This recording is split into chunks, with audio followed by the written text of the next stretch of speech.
Welcome everybody to What's the 411?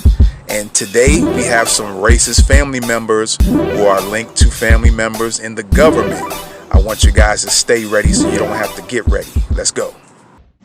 Howdy, I'm Parker Muck, and I hate black people. They're the worst. They're stinky, and they just suck. They're just bad people. If you notice over there is a box of Jordans.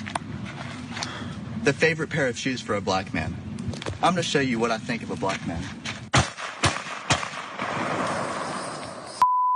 All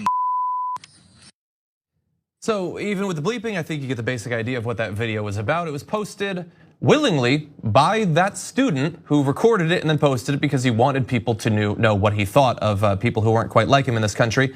And what's interesting about that is that it's racist. It's also incredibly violent. It's exactly the sort of thing that you'd imagine we would find out about after that kid went through a high school or a college shooting as many people as possible, and we'd wish that we would have known. So that video was released, and eventually the student was actually kicked out of their school, but the lag was significant. So the student at Cardinal Newman High School in Columbia, South Carolina, eventually in late July was allowed to withdraw before being expelled. But the videos were actually found in early May. So months went by, months, where the kid was allowed to continue going to that school, even though we know that he had weapons, he despised black people, and could have at any time gone and shot as many people as he wanted. JR? Okay, when I first saw this, it's one of those things where we go with, who's the next shooter gonna be? And there's countless kids like this, by the way. This isn't a one-off look at our society. There's lots of folks like this and they get stoked. It's people like that are born like this. I mean, that grow up like this because their parents teach them this stuff, which I think also happened. So when you have people who are being groomed to be this way, then you have someone in office, multiple people in office, by the way, that helps stoke this kind of agitation and think they can get away with it because they feel the rest of the country feels the way they do, openly. Things like this happen. Now, Trump was talking about the things we need to do to stop mass shootings and hate.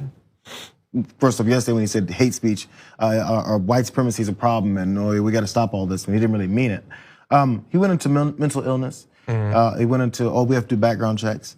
Video games. And video games. So which part of video games forced him? I know there's that video game where they call people the N-word all the time and they shoot at black boxes of Nikes and simulate black people.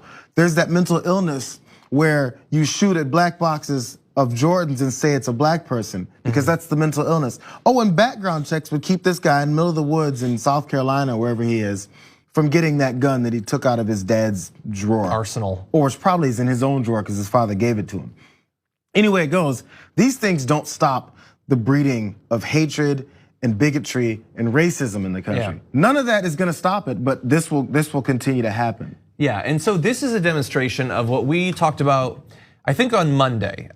It was Parker Malloy had a great tweet to this effect, and she was talking specifically about mental illness, but whatever you want to call what you saw in that video there, that was not a perfectly functioning person. So the question is, what do you do then? And I'm asking the right wing, who say this is not about guns, this is about finding the wrong people and stopping them from doing it. Okay, so that kid, do you take his guns?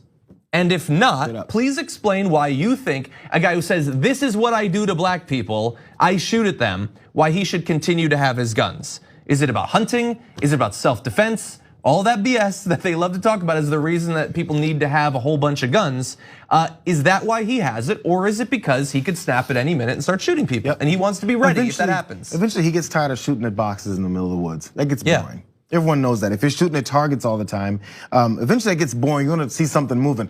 That's probably why part of the thrill of hunting. It's something that's moving. It's trying to avoid you.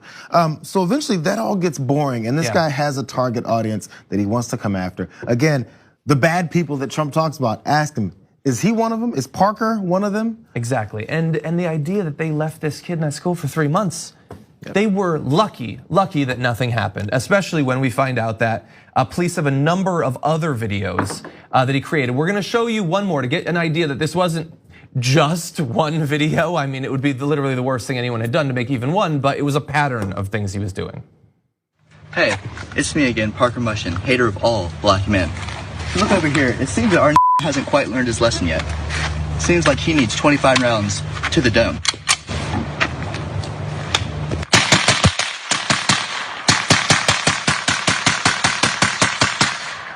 I don't think that was enough.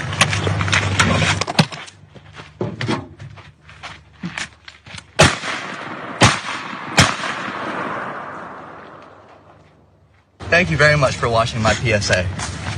On. And now just imagine him in a crowd, acting out the fantasy that he so wants to act out. Yep. But again, white supremacy is a hoax. That message brought to you by Tucker Carlson. And look, not that it matters, any student doing this should be a concern because that's a future school shooter right there. But he's connected to important people. He's the grandson of disgraced Republican political kingmaker Richard Quinn, who is himself now facing decades in prison as part of a years-long corruption investigation of GOP state lawmakers. He was also, by the way, a political strategist who worked with Henry McMaster, Lindsey Graham, Strom Thurmond, and John McCain, as well as Ronald Reagan. In fact, he worked with Lindsey Graham as of just 3 years ago. Maybe he doesn't share any of the views of his deranged son, but maybe his son learned them somewhere. Maybe he learned them at home. Maybe while your kid's out shooting at boxes and stuff in the middle of the woods, you don't know where he is. Or maybe you do know where he is. Maybe he comes home and talks about it and you're like, oh, boys will be boys. Whatever the excuses you have for not knowing or knowing about what your kid is doing is not enough. There's no excuse for this. And just a friendly reminder again, because I feel like this kind of went away. Yes, your former president, Ronald Reagan, was a vowed racist. Oh, yeah. And so that happened, and some people, I think his daughter or granddaughter cried over it and said, I can't believe what happened. Oh, well, yeah. You didn't pay much attention to your grandfather. Yeah. Either way it goes. That's just for a friendly reminder. Yeah. In case we forgot. Yeah. Although I also heard yesterday John Voight said that we cured racism a long time ago. And if anyone would know, I think John Voight would know. And he's in Hollywood. He is, sort of.